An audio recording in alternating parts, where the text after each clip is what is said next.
Hello दोस्तों, नमस्कार। स्वागत है आप सभी का हमारे यूट्यूब चैनल में।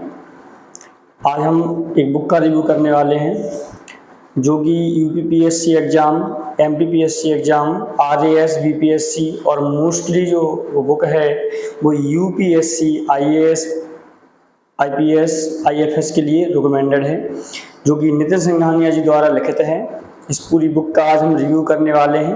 मैं इस बुक का नाम भी बता रहा हूँ। इस बुक का नाम है भारतीय कला एवं संस्कृति। भारतीय कला एवं संस्कृति जो बुक है हमारी, वो नितिन सिंघानिया द्वारा रचित है और ये इसमें सभी अध्यायों में नवीनतम जानकारी है। एमसी ग्लोबल पब्लिकेशन द्वारा इसको लिखित किया गया है। देखिए आप, ये जो रिकमेंडेड जो बुक है आपकी, इसको आप देख लीजिए। भारतीय कला एवं संस्कृति, सिविल सेवा से संबंधित जो सभी परीक्षाएं हैं उनमें ये सर्वाधिक रिकमेंडेड बुक है। इस बुक का आज हम आपको पूरा रिकमेंडेड आपको बताने वाले हैं कि आपको ये बुक परचेस करनी चाहिए, नहीं करनी चाहिए, क्या इसका पूरा रिव्यू है, क्या क्या इसके अंदर हमें देखने को मिलेगा और इसका जो प्राइस है वो प्राइस भी हम आगे इस वीडियो में आपसे बताने वाले हैं कि सबसे कम प्राइस पर आपको ये जो बुक कहाँ से मिलने वाली है, और उसकी हम आपको इस बुक को परचेस करने के लिए जो लिंक है वो भी हम इस वीडियो के डिस्क्रिप्शन बॉक्स में डाल देंगे, तो आप इसको परचेस कर लेंगे। तो सबसे पहले हम इस बुक के रिव्यू की बात करते हैं।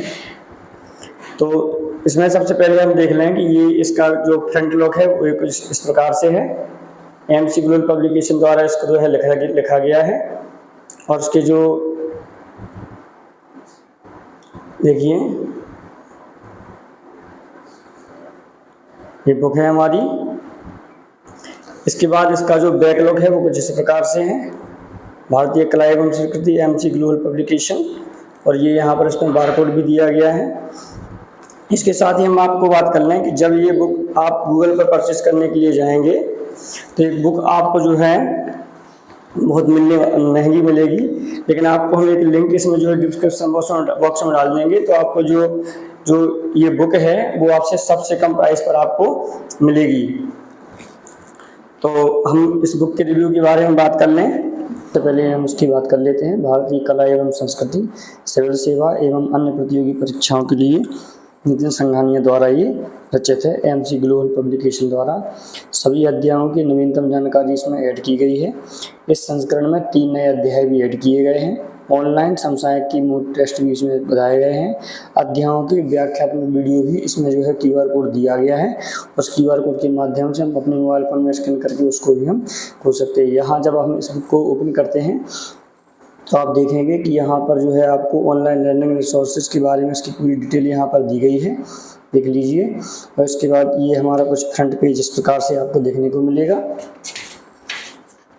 इसके बाद जब हम आगे बढ़ेंगे तो ये लेखक के विषय में परिचय यहाँ आपको देखने को मिलेगा। लेखक के विषय में इसमें बताया गया है नितिन सिंघानिया जी के बारे में कि ये पश्चिम बंगाल कैडर के 2013 बैच के जो हैं ये IAS अधिकारी हैं और वर्तमान में पश्चिम बंगाल सरकार में अधीन आसनसोल नगर निगम की आयुक्त यानी कि कमिश्नर भी ये के पद पर भी कार्यरत रह चुके हैं। तो ये लेखक के बारे में कुछ इसमें जो है बताया गया है कि ये वह जो है प्रेसिडेंसी कॉलेज कोलकाता में अर्थशास्त्र में स्नातक और स्नातकोत्तर और के साथ साथ चार्टर्ड अकाउंटेंट और कंपनी की सचिव भी हैं। सिविल सेवा और अन्य राज्य स्तरीय परीक्षाओं के लिए सर्वाधिक बिकने वाली पुस्तक भारतीय अर्थव्यवस्था भी उन्हीं की रचना है। इसके बाद ये हम यहाँ देखेंगे कि ये जो बुक का 4वां संस्करण है, लेटेस्ट वर्जन है ये। और इसके बाद भारतीय कला एवं संस्कृति इस नितिन सिंघानिया IAS द्वारा रचित है। एमसी ग्लोबल पब्लिकेशन जो है इसके ये ऑनर है। इसके बारे में यहाँ कंपनी के बारे में कुछ डिटेल आपको देखने को मिलेगी। इसके बाद हम देखेंगे कि आगे हम चलते हैं। ये जो बुक है ये श्रद्धेय दादाजी और दादी जी के लिए इन्हें समर्पित की है। ये QR कोड दिया गया है। जो पुस्तक के वीडियो वगैरह आप जब देखना चाहते हैं तो ऑनलाइन वीडियो के द्वारा पुस्तक का अवलोकन भी आप प्राप्त कर सकते हैं। कोड को स्कैन करके यूट्यूब पर भी नितिन सिंघानिया सर्च करके आप बुक की पूरी रिव्यू इसमें मिली हुई है। 4थे संस्करण के बारे में इसमें कुछ न्यू चैप्टर्स जोड़े गए हैं, जैसे कि शिलालेख एवं अभिलेख, प्राचीन एवं मध्यकालीन भारत में शिक्षा, प्राचीन और मध्यकालीन इतिहास की शब्दावली। इन कुछ नए टॉपिक सभी अध्यायों में इसमें जो है ऐड किए गए हैं। जैसे कि अध्याय 1 में ये ऐड किए गए, 3, 4 में ये ऐड किए गए, 5 में, 6, 7 में ये वाले, 8, 9, 10, 11, 12 में ये जो न्यू चैप्टर्स ऐड किए गए हैं, चैप्टर्स के बारे में इस बुक में बताया गया है। इसके बाद हम आगे चर्चा करेंगे। तो ये भी यहाँ पर आप देखेंगे 25, 26, 27 और कुछ नए परिशिष्ट भी 1, 2, 3 नए टॉपिक इसमें जो है ऐड किए गए हैं। इसके बाद चौथे संस्करण की इसमें कुछ भूमिका के बारे में यहाँ पर रिव्यू बताया गया है। ये आभार इन्होंने जो इस बुक में जो है जिन लोगों ने इसमें मदद की है तो उनका ये आभार यहाँ पर उन्होंने बताया गया है। हृदय से नितिन संघानिया जी के द्वारा ये रचित हैं। अब हम सबसे पहले बात कर लेते हैं कि इस बुक की इम्पोर्टेंस क्या है, क्या इस बुक से प्रश्न पूछे जाते हैं या नहीं पूछे जाते हैं, और किस वर्ष कितने प्रश्न पूछे गए हैं, ये यहाँ पर कुछ इसकी जानकारी दी गई है। इसके बाद यहाँ पर आपकी जो है विषय सूची चौथे संस्करण के बारे में बताया गया है। शिलालेख, अब देखिए इसमें यहाँ से हमारे जो है चैप्टर से स्टार्ट होते हैं। भारतीय वास्तुकला, मूर्तिकला, मृदभांड, ये फर्स्ट चैप्टर है हमारा। दूसरे चैप्टर में हमें यहाँ पर देखने को मिलेगा शिलालेख में अभिलेख के बारे में। इसके बाद हम आगे जाएंगे तो थर्ड चैप्टर हमें मिलने वाला है भारतीय चित्रकलाएं। फिफ्थ में आपको भारतीय हस्तशिल्प और फोर्थ में भारतीय हस्तशिल्प। फिफ्थ में यूनेस्को के विश्व धरोहर स्थलों की सूची, तो भारत में उनकी सूची में बताई गई है। भारतीय संगीत सिक्स्थ है, ये प्रदर्शन कला वाला चैप्टर है। इसके बाद सिक्स्थ, सेवन्थ में आपको भारतीय नृत्य विधाएं देखने को मिलेंगी। एट्थ में आपको जो है भारतीय नाट्यकला आपको देखने को मिलने वाली है। इसके बाद हम 9 की बात करेंगे तो 9 में आपको भारतीय कठपुतली कला, 10th में भारतीय सर्कस, 11th में भारतीय मार्शल आर्ट के बारे में आपको यह जानकारी मिलने वाली है। इसके बाद ये 12th है भारत अमूर्त सांस्कृतिक विरासतों की सूची यूनेस्को में। इसमें परिशिष्ट जो है ये बताए गए हैं 1201 से लेकर के 1208। पृष्ठ संख्या इसमें नहीं डाली गई है, चैप्टर वाइज ही जितने टोटल पृष्ठ होते हैं वो इसमें डाल दिए जाते हैं। ये हमारा 13th है भारत में भाषाएं। ऐसा ही 14 है आपको यहाँ पर भारत में धर्म, और जो 15th जो चैप्टर है यहाँ का आपको देखने को मिलेगा बौद्ध धर्म, जैन धर्म के बारे में। और 16th जो चैप्टर है हमारा 16वां चैप्टर इसमें भारतीय साहित्य है। 17 में प्राचीन एवं मध्यकालीन भारत में शिक्षा है। 18 में दर्शन विचारधाराएं हैं। 19 में भारतीय सिनेमा। 20 में प्राचीन विज्ञान एवं प्रौद्योगिकी है। 21 में भारत में कैलेंडर के बारे में इसकी चर्चा बताई गई है। भारत में मेले 22वें चैप्टर पे आपको देखने को मिलने वाले हैं। 23वां चैप्टर पुरस्कार एवं सम्मान का है। 24 में कानून एवं संस्कृति है। 25 में भारत के सांस्कृतिक संस्थानों के बारे में इसमें चर्चा की गई है। और इसके बाद हम देखने को मिलेगी हमें यहाँ पर जो है 25 चैप्टर। 25 में हमको भारतीय सांस्कृतिक संस्थान है। और 26 में प्राचीन मध्यकालीन भारत में सिक्के। 27 में आपको यहाँ विदेश एवं भारतीय संस्कृति। 28 में विदेशी यात्रियों की भारत की नज़र से जो है भारतीय स्थिति क्या है ये इसमें बताई गई है। इसके बाद जो परिशिष्ट हैं, परिशिष्ट क्रमांक जो है परिशिष्ट 1, 2 वगैरह यहाँ पर हैं, सूफी संतों के बारे में बताए गए हैं। और परिशिष्ट 2 जो सेकंड वाला है उसमें भारत में प्रसिद्ध व्यक्तित्व के बारे में चर्चा की गई है, जिसमें नरसिंह मेहता, मोहम्मद तुगलक, रुद्रमादेवी, अमीर खुसरो, गोलकनाथ वगैरह जो इसमें इनकी चर्चा की गई है। और हाल ही में जो GI टैग ऐड किए गए हैं वो आपको यहाँ देखने को मिलने वाले हैं। A3.1 से लेकर के A3.8 तक जो हाल ही में भौगोलिक संकेतक जियोलॉजिकल इन्फॉर्मेशन जो इसमें जोड़े गए हैं उनकी चर्चा यहाँ देखने को मिलेगी। आपको प्राचीन और मध्यकालीन इतिहास की शब्दावली आपको A4.1 से A4.14 तक आपको देखने को मिलेगी। अब ये भाग हमारा 1 है जिसमें दृश्य कला के बारे में चर्चा की गई है। यहाँ से पुस्तक स्टार्ट हो जाती है हमारी भारतीय वास्तुकला, मूर्तिकला और मृदभांड। ये आपको हर जो जहाँ से हमारा न्यू चैप्टर स्टार्ट होगा वहाँ आपको ये QR कोड देखने को मिलेगा कि जब इस चैप्टर से संबंधित आप वीडियो देखना चाहेंगे तो आप अपने जो है गूगल क्रोम से या जो आपके पास मोबाइल में जो QR स्कैनर हो उसमें आप इसको जो है स्कैन करेंगे तो आपको इसी चैप्टर से रिलेटेड सारी जो वीडियोज़ हैं वो आपको आसानी से मिल जाएंगी। बुक मैंने पूरी पढ़ी हुई है, इसको 2-3 बार रिवाइज भी किया है। बेहद ही अच्छी ये बुक है, तो ये बुक को लेना बिल्कुल भी ना भूलें, क्योंकि ये जो है UPSC एग्ज़ाम और जो अदर स्टेट PSC एग्ज़ाम जैसे कि हम पहले ही चर्चा कर चुके हैं ये सबसे इम्पोर्टेंट बुक है। तो इस बुक को लेना सभी अभ्यर्थियों के लिए कंपलसरी ही माना जाता है। देखिए यहाँ पर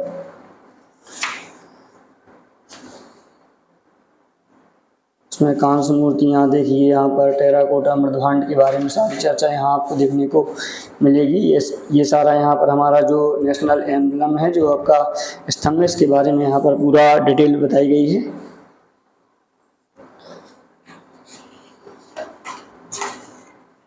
देखिए यहाँ पर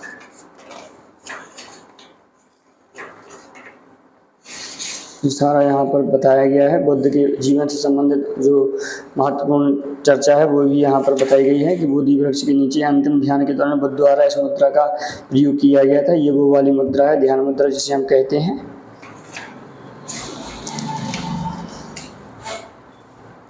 ये सारा यहाँ पर आप देख लीजिए, सारा इसमें बताया गया है। बेहद ही इम्पोर्टेंट ये बुक है, मुझे तो पढ़ने में बहुत अच्छी लगी। आप लोग भी जो है बुक को लेना बिल्कुल भी ना भूलें। यदि आपको अच्छी लगती है तो आप यदि आपको रिव्यू अच्छा लगता है तो आप इस बुक को ले सकते हैं, नहीं तो आपको नहीं लेना हो तो कोई बात नहीं है, किसी और अन्य बुक को भी आप प्रेफर कर सकते हैं। ये उदयगिरी की गुफाओं के बारे में चर्चा की गई है कि इसमें क्या है, तो यहाँ पर वराह या विष्णु के सूर्य अवतार की मूर्तियां जो हैं उदयगिरी की गुफाएं में ये प्रमुख उल्लेखनीय हैं। देखिए ये बराबर की गुफाएं वगैरह, द्वितीय चरण वगैरह, इसमें सारा यहाँ पर आपको बताया गया है।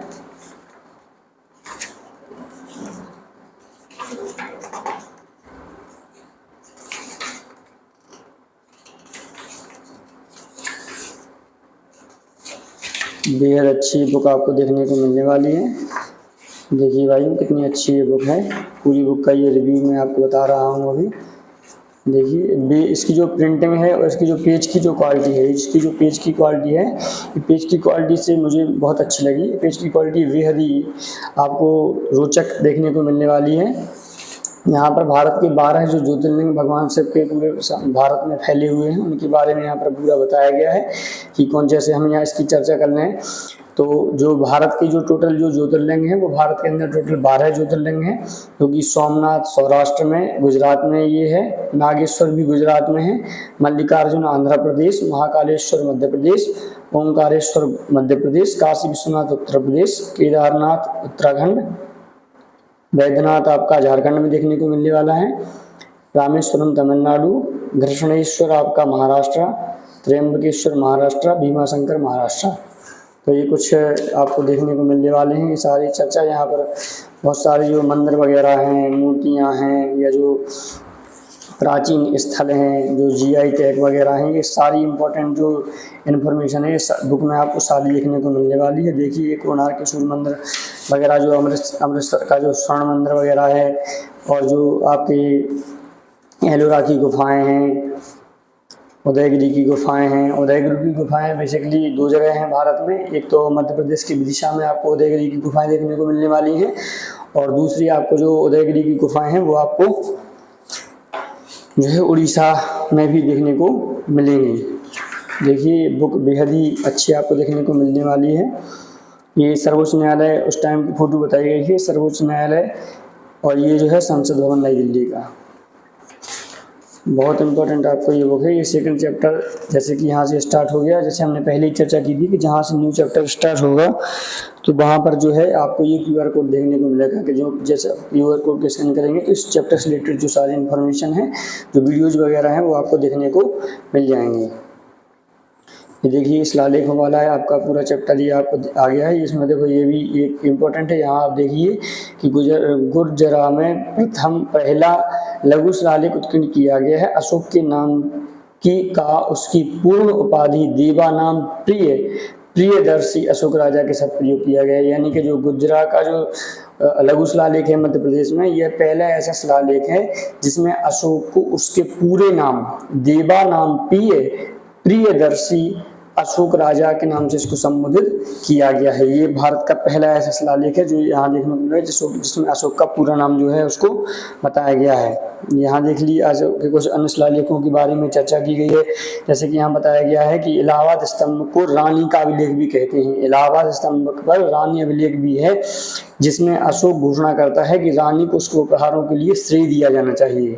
दूसरे शब्दों में कहें तो इसमें अशोक की रानी राजकुमारी तिबाला की माँ अशोक की रानी और राजकुमार जो तिबाला है उनकी माँ कारुबाकी के धर्मार्थ कार्यों को उल्लेख किया गया है। उसमें अशोक ने खुद कहा है कि जो रानी जो उपहार देती हैं तो उसके लिए जनता को उनका आभार प्रकट करना चाहिए। ऐसा अभिलेख आपको देखने को मिलने वाला है। देखिए हाथी गुम्फा अभिलेख वगैरह, इसमें सारी इंपॉर्टेंट जो इन्फॉर्मेशन है आप देख लीजिए। पूरी बुक का आप रिव्यू देख लीजिए, उसके बाद ही आप इस बुक को परचेस करें। देखिए कितनी इंपॉर्टेंट आपको बुक, इसमें जो है सारी जो पूरी बुक है वो पूरी कलर्ड है, तो इसलिए भी ये रोचक लगती है पढ़ने के लिए। इस बुक को पढ़ने पर हमें थका सा महसूस नहीं होता है, क्योंकि ये बहुत ही अच्छी राइटिंग में इसको लिखा गया है। पेज की जो क्वालिटी है वो भी बेहद अच्छी है, और इसको जो है कलर्ड किया गया है, क्योंकि बुक ज़्यादा मोटी है इसलिए जो है इसको जो है कलर्ड भी बनाया गया है। देखिए कितनी इम्पोर्टेंट है आपको ये जो बुक है। देखिए आप यहाँ पर और देखिए ये भारतीय हस्तशिल्प है।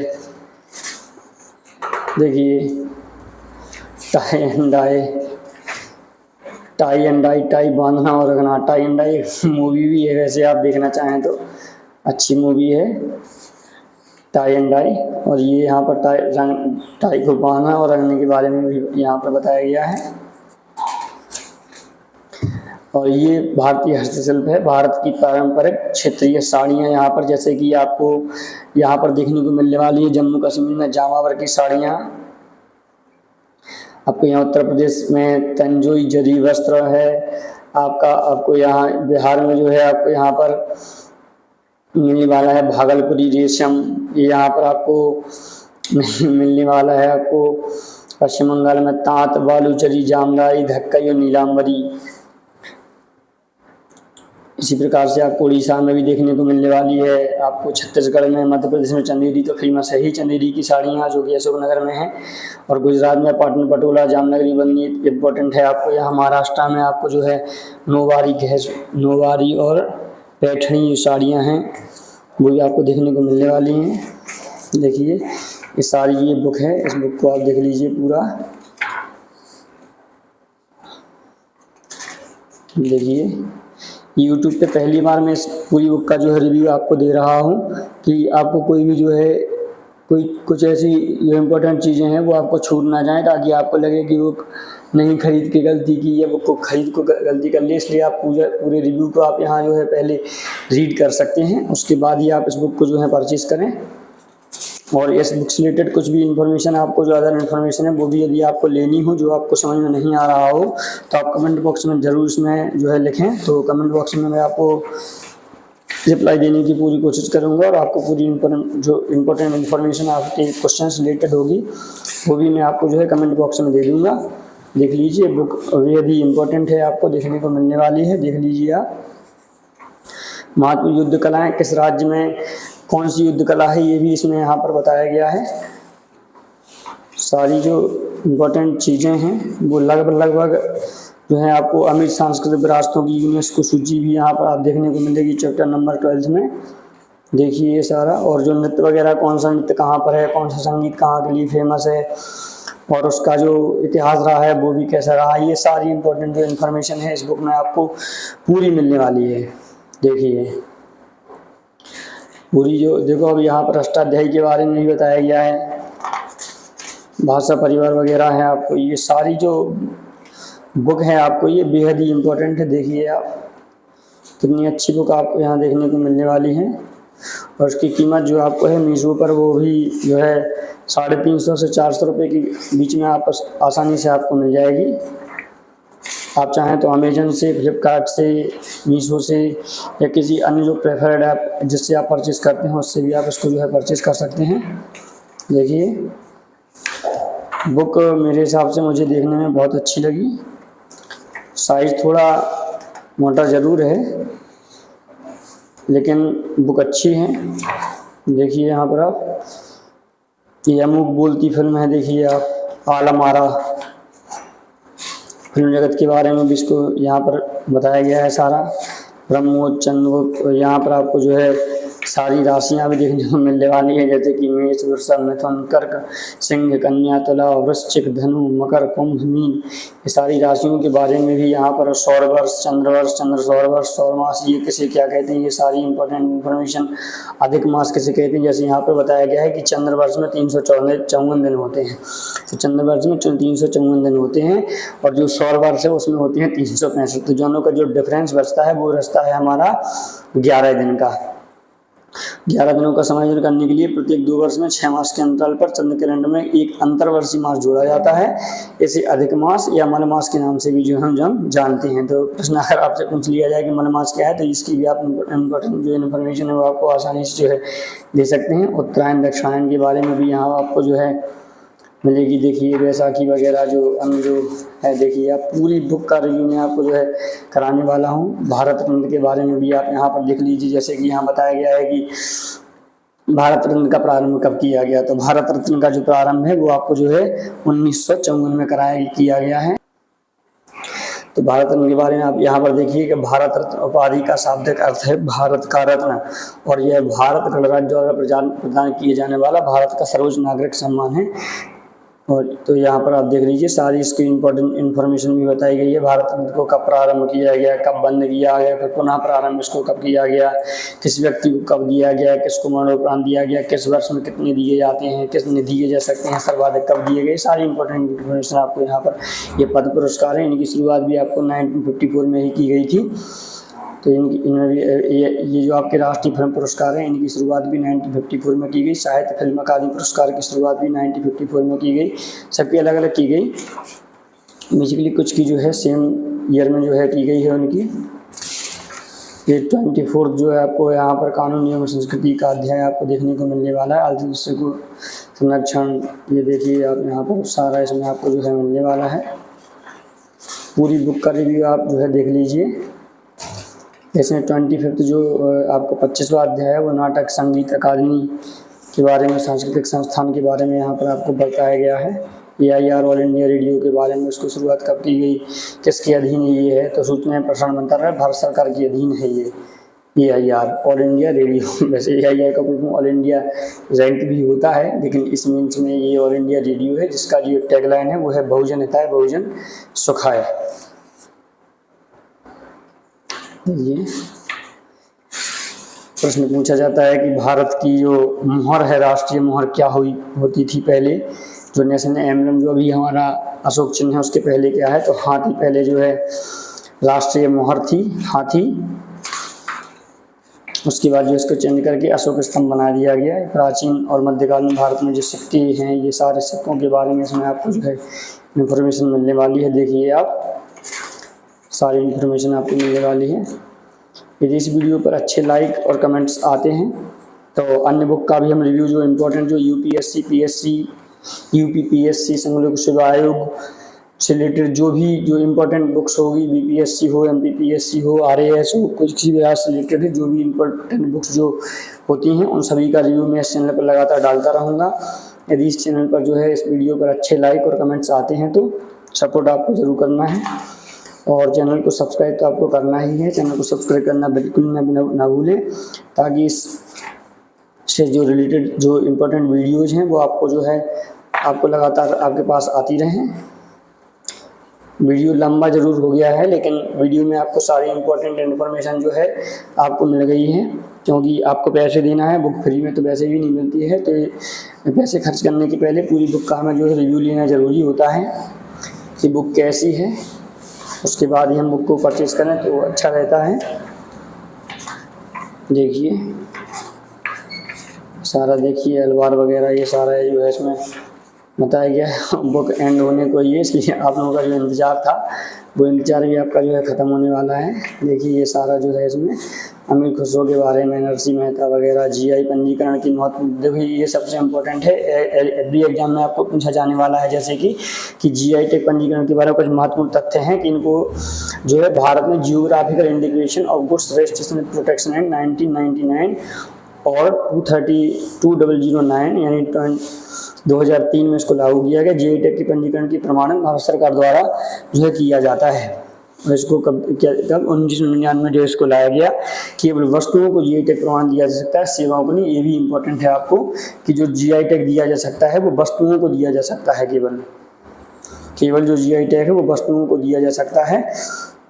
यहाँ जो है आपका देखिए आप, ये सेवाओं को जो है GI टैग देने का अभी तक कोई प्रावधान नहीं लाया गया है। देखिए केवल वस्तुओं को GI टैग प्रमाण दिया जा सकता है। पंजीकरण आवेदन करने की तिथि से 10 साल के लिए मान्य है। ये जो पंजीकरण होता है GI टैग में वो 10 साल के लिए मान्य होता है। उसे 10 वर्षों की अवधि के भीतर ही उसके 10 वर्षों की प्रत्येक अवधि की समाप्ति पर नवीनीकृत किया जा सकता है। और 24 वर्गों में GI टैग प्रमाण दिया जाता है। एक ध्यान रखना है कि 34 वर्ग जो क्लासेस हैं, जो क्लासिफिकेशन है, वो 34 वर्गों में GI टैग प्रमाण दिया जाता है। एक GI टैग पंजीकरण के लिए तभी आवेदन किया जा सकता है जब कोई वस्तु 34 वर्गों में से किसी एक विषय में आती हो। और इसका जो शुल्क देना पड़ता है आपको GI टैग रजिस्ट्रेशन के लिए, वो देना पड़ता है आपको 5000 रुपये। और नवंबर 2021 तक भारत में जो जीआई टैग हैं उनकी टोटल जो संख्या थी वो 417 थी, जो बढ़कर बहुत हो गई है। जीआई टैग पंजीकरण वस्तुओं की अधिकतम संख्या जो है वो आपसे प्रश्न पूछा जा सकता है कि सर्वाधिक जीआई टैग पंजीकरण कहाँ पर है, तो आंसर रहेगा उसका कर्नाटक। आपको ये देखने को मिल रहा है, ये कर्नाटक उसका आंसर है। और केरल के नीलाम्बुर सागौन की लकड़ी को भौगोलिक संकेतक जीआई टैग दिया गया है। नीलाम्बुर जो है केरल के मलप्पुरम जिले में स्थित है और यहाँ विश्व का पहला सागौन संग्रहालय भी है। और प्रश्न आपसे पूछा जाए तो दार्जिलिंग की चाय भारत में पहली जीआई टैग पाने वाली उत्पाद बनी। जो पहला जो जीआई टैग मिला है वो दार्जिलिंग चाय को दिया गया है। ठीक है भाइयों, इसके बाद हम यहाँ देखेंगे। अब लास्ट में सबसे इम्पोर्टेंट जो है वो आपको ये देखने के मिलने वाला है कि इस बुक के साथ जो है हमें ये पूरा मैप भी मिलता है।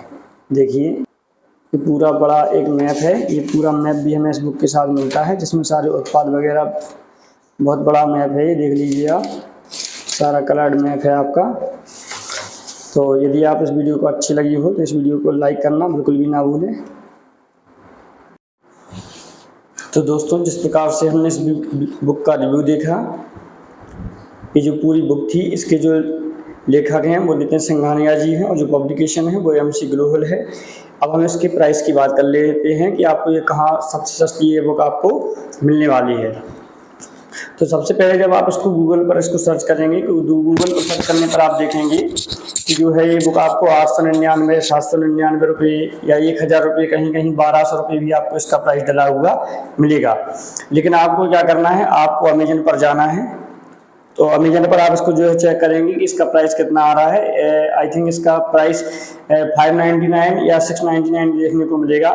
लेकिन हम इसको बता दें कि इसी प्रकार से आपको 599 या 699 के आसपास जो है आपको इसका प्राइस मिलेगा आपको फ्लिपकार्ट पर। लेकिन ये जो सबसे सस्ती जो बुक आपको ये मिलने वाली है, वो सबसे सस्ती मिलने के लिए हमने इस वीडियो के डिस्क्रिप्शन में इसकी लिंक भी डाल दी है और उस वेबसाइट का नाम भी हम आपको बता दे रहे हैं। जो बुक आपको ये जो प्योर मिलने वाली है उस पूरी बुक का पहले हम रिव्यू कर चुके हैं, देख लीजिए आप। जो बेहद अच्छी ये बुक है तो इसका हम रिव्यू पहले ही कर चुके हैं, देख लीजिए आप लोग। तो इस बुक को परचेस करने के लिए सबसे पहले आपको जाना है मीशो पर। ये सबसे जो आपको 399 या 350 या 421 के आसपास ये बुक आपको मिलने वाली है, यानी कि 350 से लेकर 400 रुपये के बीच में आपको ये जो बुक है वो आपको meesho.com से मिल जाएगी। तो चाहे आप मीशो का ऐप डाउनलोड कर सकते हैं या उससे जो है आप उसकी वेबसाइट से मंगा सकते हैं। तो ठीक है भाइयों, यदि आपको ये वीडियो अच्छा लगी हो तो आप इस वीडियो को लाइक जरूर करें और इस चैनल को सब्सक्राइब करना बिल्कुल भी ना भूलें। जय हिंद मित्रों, जय हिंद, जय भारत। बने